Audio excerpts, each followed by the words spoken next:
Fala, meus queridos! Tudo bem com vocês? Como passaram essa semana? Semana aí de muitos jogos do Campeonato Brasileiro, 10ª rodada do Campeonato Brasileiro. Os jogos começaram de terça a quinta-feira. Para dar uma passada bem rápida aqui com vocês de tudo que melhor aconteceu nesses jogos, né? Mas antes eu pedi para você curtir, compartilhar, se inscrever aqui no nosso canal, que vai ajudar a gente bastante aí para estar difundindo essa palavra aí do Campeonato Brasileiro, do futebol brasileiro como um todo. O Cuiabá começou a rodada vencendo o Corinthians lá em Cuiabá, obviamente, na Arena Pantanal. Foi a primeira vitória da história desse confronto do time lá de Mato Grosso, né? O Wendel fez o gol ainda no primeiro tempo. O Corinthians encontrou muitas dificuldades para criar jogada pelo meio, explorou muitas jogadas pela lateral. Não levou tanta assim dificuldade ao time do Dourado quanto eu imaginaria.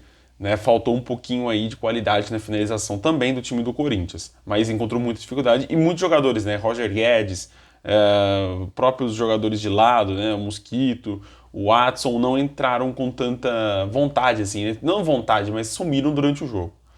Na quarta-feira, o primeiro jogo da quarta-feira, o Speed Mendonça, né, definiu o placar aí pro Ceará, foi o último jogo do Dorival Júnior no comando da equipe, ele que seguiu para o Flamengo. O Mendonça fez os dois gols típicos do Mendonça, de dominar e colocar a bola na frente e chegar cara a cara com o goleiro. Vitória tranquila do Ceará, o América pouco incomodou, né? O Ceará foi dominante, mesmo jogando na Independência, mesmo jogando em Minas Gerais. Foi um time que jogou muito bem, soube explorar os contra-ataques com o próprio Mendonça e, enfim, jogou muita bola. O Ceará se encontrou. Vamos ver como que a equipe vai ficar aí depois da saída, né, do Dorival Júnior. O Atlético Paranaense venceu por 3-1, gols de Pablo Terans e Vitor Bueno, e o Watson fez o gol aí do Jaconeiro. O Juventude fez um primeiro tempo espetacular, nos primeiros 45 minutos do Juventude foram incríveis, a equipe dominou o Furacão, jogando lá no Alfredo Jacone, mas a equipe não teve qualidade, não teve qualidade de finalização para definir o jogo. A equipe do Juventude é uma equipe muito limitada tecnicamente e precisa encontrar meios para estar matando o jogo logo de cara. Né? Dominou o Atlético em casa, fez 1-0, tomou a virada aos 47 do primeiro tempo, depois Terans e Vitor Bueno trataram de fazer aí, construir a vitória do Atlético Paranaense. O saldo que fica é que o time do Atlético Paranaense está ficando muito objetivo, tá sabendo atacar muito bem, se não me engano foram 6 finalizações do gol, dessas 6, 3 entraram, então assim, é um time que 50% nesse jogo entrou no gol, das bolas, né, que chutou. Red Bull Bragantino 1-0 do Flamengo, esse jogo ficou marcado, né, pela demissão do Paulo Souza, e cara, eu vou ser sincero com vocês, não acho que o problema do Flamengo, o principal, seja o técnico. É uma escala de problemas. Uma delas, obviamente, era o Paulo Souza, que suas escolhas de deixar do meio para frente o processo criativo mais solto com seus jogadores. Mas e do meio para trás era o grande problema do Flamengo, né? Não se encontrou defensivamente. Mas você via que o Flamengo, nesses últimos 2 jogos, contra Fortaleza e Red Bull Bragantino, sentiu uma dificuldade absurda de criar jogadas. O Everton Ribeiro não conseguiu suprir essa deficiência do time, que foi causada pela convocação do Arrascaeta. Então, assim, eu acho que você analisar o trabalho do Paulo Souza e demitir ele depois desses 2 jogos, que a culpa não foi dele, a culpa foi de um elenco que não consegue suprir a altura, as peças que saem, né? Então você perde um Arrascaeta, você perde um Gabriel, você perde até um Pedro. Você não tem essas peças imediatas para estar jogando. O Campeonato Carioca, pô, qualquer jogador consegue jogar ali, entendeu? Então, tipo, eu acho que o Flamengo poderia ter encontrado outros meios até deixar, né, mais para frente essa possível demissão. E o Dorival Júnior não é o nome para comandar o Flamengo. Não tem peso para comandar o Flamengo, não tem... Enfim, é isso. Não é o nome para comandar o Flamengo nesse momento. E o Luan Cândido fez o gol aí do Red Bull Bragantino ainda no primeiro tempo. O Massa Bruta começou muito bem o jogo, dominou o Flamengo no meio de campo, com muitas jogadas pelas laterais. E aí o Luan Cândido numa bola parada, né, o Arthur cobrou, o Andreas Pereira cabeceou para trás. O Luan Cândido acabou fazendo aí o 1-0 para o Massa Bruta em Bragança Paulista. Foi a primeira vitória aí, depois de uma sequência muito ruim também do Red Bull. O Atlético Goianiense venceu o jogo mais provável, né, de vencer no campeonato, venceu a equipe do Avaí lá em Goiânia, mas o Avaí levou muito trabalho, viu? O Baralhas fez o gol no primeiro tempo de letra, e aí o Bissoli empatou ainda na primeira etapa e o Wellington Rato fez aos 91 minutos de jogo, foi lá para os acréscimos, 46 do segundo tempo. O Atlético desperdiçou muitas oportunidades, errou muitos gols, precisa ajeitar ali, pôr o pé na forma, né, porque tá precisando. Um time que não pode desperdiçar tantas oportunidades igual o time desperdiçou. Ainda mais com um time como o Avaí, que é um time tecnicamente muito abaixo, muito ruim, mas vem incomodando muito bem as equipes, né? Quase que arrancou o empate do Atlético lá em Goiás. Dentro de casa arrancou o empate do São Paulo. Então é uma equipe que vem incomodando bastante os times da Série A. Tá liberando o Z4 já. Eu acho um dos meus favoritos, vocês acompanharam para cair, é o Avaí, por conta do que apresentou no Campeonato Catarinense, mas se encontrou, é uma equipe que vem se tentando lutar com o que tem, né? Vem arrancando alguns pontinhos na ressacada e fora de casa também vem incomodando, mas não conseguiu vencer dessa vez.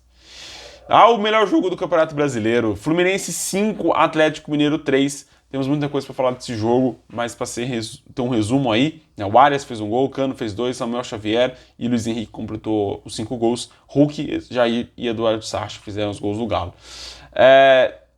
O time do Diniz é muito bom do meio de campo, é a mesma coisa do Flamengo, lembra que eu falava? Que o time do Flamengo era muito bom do meio de campo para frente, mesma coisa do Fluminense do Diniz. Do meio de campo para frente, o time brinca de jogar bola, de tática, de saída de jogo, de construção de jogada. Mas a zaga do Fluminense encontra um problema muito sério, que é justamente a construção de jogada. Os jogadores que o Fluminense tem na defesa, no gol, até mesmo o Fábio, não conseguem construir a jogada, sair jogando, tabelando, tocando a bola. Inclusive os 3 gols do Atlético foram de roubadas nesse sentido. Do meio ali, questão de ligação com o zagueiro e volante, o time do Atlético roubou a bola ali e construiu os seus gols. Né? Inclusive o terceiro gol do Atlético, né, que foi o do 4-3, foi nisso, né? Roubou a bola na lateral, cruzou a bola na área, o Eduardo Sacha acabou fazendo o terceiro gol. Jogo muito morno, Santos 1, Internacional também 1. Né? O Lucas Braga fez o gol no fim do jogo, ali de 65, no meio do segundo jogo, do segundo tempo, né? Aos 65, e o Bruno Mendes aos 70 fez aí 1-1. O Santos volta a tropeçar em casa, dessa vez saiu com vaias da torcida. O Inter é o sistema Mano Menezes de jogar, né? De não vamos perder. Essa é a ideia do Mano Menezes. Não vamos perder, mas não quer dizer também que vamos ganhar todos os jogos. Dos últimos 6 jogos, o Inter só venceu 1, empatou 5. Então é um dado muito preocupante para um time que, pô, com esses dados eu acho muito difícil o Inter sair ali do meio de tabela, por exemplo. Porque a partir do momento que você ganha menos, você vai estar escalando menos. Obviamente, o Inter está perdendo menos também, mas são muitos empates, então você vai somando um pontinho só. E o Santos, cara, eu acho que aquele Santos do começo do campeonato foi um ponto fora da curva do que a gente viu do Santos até aqui na temporada, né? Óbvio, o Bustos veio para ajeitar a casinha, conseguiu, e o Santos, né? Mas não tem um elenco, né? Para estar rodando, não é um elenco para estar criando jogadas. É um time muito limitado, né? E isso vem se provando no Campeonato Brasileiro. Primeiro jogo de quinta-feira foi o Palmeiras ganhando de 4-0 do Botafogo. Rony 2 vezes, Gustavo Scarpa e o Wesley. Um golaço do Wesley no fim do jogo. Inclusive, vá assistir esse gol do Wesley, que vai fazer muito bem para sua vida assistir esse golaço do garoto do Palmeiras. O Palmeiras foi dominante contra o Botafogo, né? O sistema de jogo do Abel Ferreira conseguiu dominar muito bem ali as linhas defensivas do Botafogo no primeiro tempo. O Palmeiras se encurralou o time do Rio, né? Com pressão alta, criando muitas jogadas, cruzamentos. O Palmeiras ainda fez um gol logo aos 6 minutos de jogo, mas foi anulado. Na minha opinião, não entendo por que anulado, sendo que os 2 jogadores do Palmeiras subiram juntos na jogada. Mas enfim, o Palmeiras venceu por 4-0, dorme líder nessa rodada, né, décima rodada, começa esse final de semana como líder do Campeonato Brasileiro. Pode mudar, porque o Corinthians joga hoje às 4h30, mas o Palmeiras está jogando muito bem, é um time muito consistente no campeonato, e vem encontrando bom futebol, né? Tem as peças para entrar ainda, né, as contratações, mas é um time que vem se encontrando aí, vem na mistura do Abel com jogadores convocados, não convocados, vem pontuando, e é o 5º jogo que o Palmeiras não toma gol no Campeonato Brasileiro. É um ponto muito importante isso. E aí, os 2 últimos jogos, 2 empates, né, por 1-1. O Pikachu fez o primeiro gol no primeiro tempo e o Pedro Raul empatou bem no fim do jogo. O Fortaleza volta a tropeçar em casa. É um time que não consegue desempenhar um bom futebol, que até consegue, cria muitas oportunidades, mas não sei se é nervosismo, não sei se é qualidade. Só sei que some, né? Na hora H, os jogadores do Fortaleza não conseguem estar convertendo em gol. E já o Goiás é um time que arranca sempre pontinhos fora de casa. Se você prestar atenção no jogo contra o Botafogo, que o time até virou o jogo, nesse jogo, inclusive, teve oportunidades para estar virando. E o Pedro Raul vem se tornando um grande destaque do time de Esmeraldino, né? 2 jogos, 3 gols. E vem se consolidando cada vez mais nesse time titular do Goiás, que precisa estar encontrando jogadores em boa fase para não correr o risco de entrar no Z4, né? 1-1 também Curitiba e São Paulo. O Caleri fez o gol logo no começo do jogo. São Paulo foi avassalador do primeiro tempo. Se você pegar o scout do Igor Paixão, nem tocou na bola no primeiro tempo. Foi absurdo. A bola não chegou no Igor Paixão, que é o principal jogador do Curitiba hoje, né? Mas o São Paulo faltou também uma qualidade para finalizar, para concluir jogadas, principalmente com o Luciano. Eu acho que o atacante ali está sofrendo muito no processo de chutar ao gol, enfim, finalizar jogadas.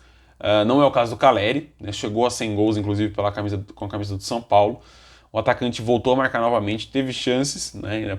Antes ele teve uma chance, chutou para fora, em seguida fez o gol 1-1 de carrinho. E o Aleph Manga empatou no comecinho do primeiro tempo, do segundo tempo. E aí o São Paulo voltou a pressionar, mas o segundo tempo foi muito mais equilibrado, foi de ambas as equipes construindo as jogadas. Mas eu acho que é isso. O Curitiba tá jogando muito bem no Couto Pereira, vai enfrentar o Palmeiras agora esse final de semana, né, enquanto o São Paulo recebe a equipe do América. Então, assim, o São Paulo tem a chance. Inclusive, gente, um dado importante: o São Paulo não sai zerado, né, não deixa de levar gols. Só na primeira rodada ele não levou gols. Foram 9 jogos aí consecutivos tomando gol. Mas é isso, meus queridos. Agradeço vocês o vídeo de hoje. Valeu pela presença, um abração e até mais. Tchau, tchau.